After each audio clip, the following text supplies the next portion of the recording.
time goes short. Time grows short and it grows dense or thick or condensed, maybe is the word, where your ability to interact with the rest of your creation, you as your complete self interacting with the rest of your creation, is being modified, transformed, created in a new way. It's being shifted and changed. It's being developed even. As you start to interact with the rest of your creation. Note we didn't say the rest of the world or the rest of the people. We said the rest of your creation. Your experience of your creation is becoming more and more under your purview. More and more under your direct influence. It has always been true that you create your reality. However, some of the creation of the reality that you're experiencing was being done from an unconscious position, and some of it was being done from a soul-based position.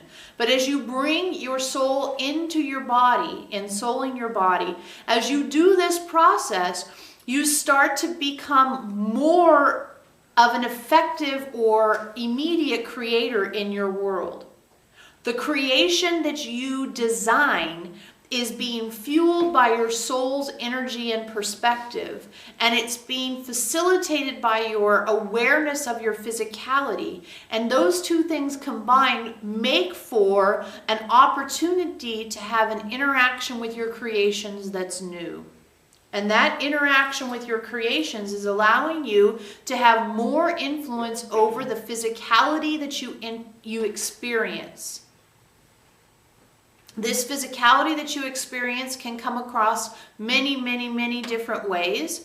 The one you always love to look at is instantaneous manifestation, but more interestingly and more often you experience immediate manifestation, which we like to use for the terminology of you want something and it shows up a little while later.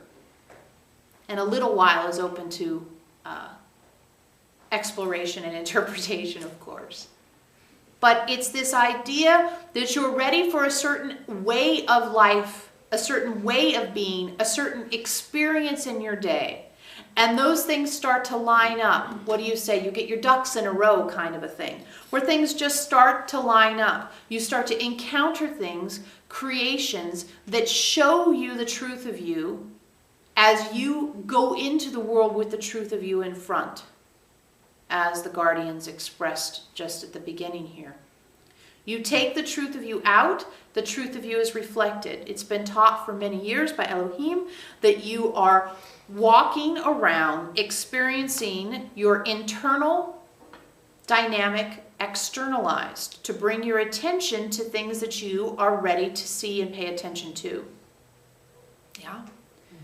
Now your external view is reflecting the dynamics, the dynamic nature of your internal process. Because as you infuse your internal process with your soul's energy and you expand out of your mind's limited perspective into your soul's very, very expansive perspective, your creations in the world have to fall in line with that. And the more consistently you are choosing for the truth of you, you're choosing for I don't know anything, you're choosing for the completeness of you to be expressed, then your physical surroundings have to start reflecting that inner truth. This is one of the great ways you have to affect your external circumstances, to know and see and experience being a creator, is to have your internal journey shipshape, to have your internal journey clarified, to have your internal journey trigger and baggage free. Now, it doesn't mean you don't have baggage or get triggered. It means that when you do, you use your tools to clear those things. They don't stick around and then act as a creative force. The only creative force is you experiencing the completeness of you internally, and then emanating that into the world, which allows for the complete experience of the world to be revealed to you. The beauty of this is that you start to see the world as a much grander, more interesting and dynamic place, because instead of your mind's limited perspective being the creation force, you have the soul's expansive perspective being the creation force, therefore giving yourself far more expanded experiences to enjoy.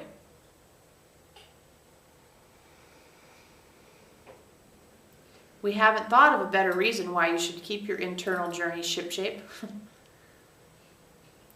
For a long time it was just so you could stand yourself a bit better. But now we're starting to see that you are consistent enough in your internal processing that it's starting to show in your external world. And this is going to continue to intensify through the January portal. Portal's a good enough word. Transformational time that you're coming into. So keeping your eye on the ball, keeping your attention where it does you the most transformational good.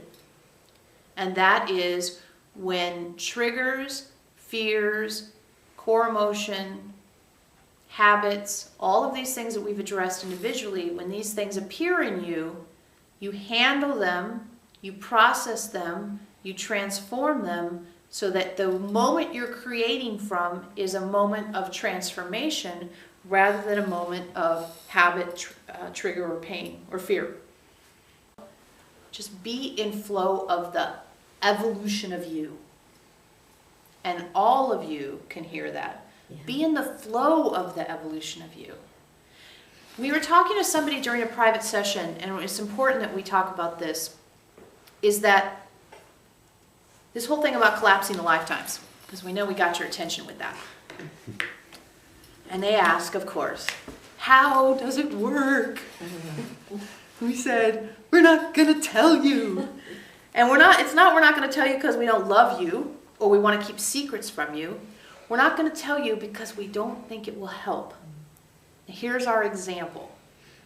Aside from, well, we don't know, but we know Sasha knows. Aside from Sasha, maybe most, if not all of you, have no idea how your car works.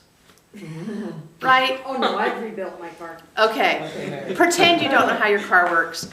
Pick something else then. Oh, you're kind of handy. So this example may just suck for you. So you don't know how the grass grows. Okay, try that one. We'll see if that works, or a tree grows. Anyway, you don't know how your car works. Even if you know how your car works, you don't know how your car works, right? I mean, if you know the chemical composition of gasoline and oil, and you see the breakdown and the movement of the molecules, whatever. The bottom line is, most of you put the nozzle in, you give it a little water, you go, what Veronica said, oil, water, and gas, right? If she puts those three fluids in, she expects it to go. That's it. Just go. You don't know how it works. We're speaking in general terms now. Yet, you drive it all the time, right? You get in, you turn it on, you go. You don't have to know how the collapse of the lifetime works in order to get in it and go. And the more you try to figure it out, box it up, categorize it, let the mind be in charge of it, the mind tell you what's good, what's bad, what's safe, what's not, the more you let the mind involved in this, the more limited it will be. And this is a completely expansive state. So it's, I don't know anything, I don't know how it works, but it's starting to happen. And as it happens, I'm going to just allow myself, just like I allow myself to get in my car and drive around even though I have no idea what's going on, I'm going to have that same kind of, it's okay to ride along rather than understand it all. Okay? Like, oh, whoa, the hands have gone up. Donna gets to go first. Hers got up. We saw hers first. We don't know if it got up first or not, but we saw hers first.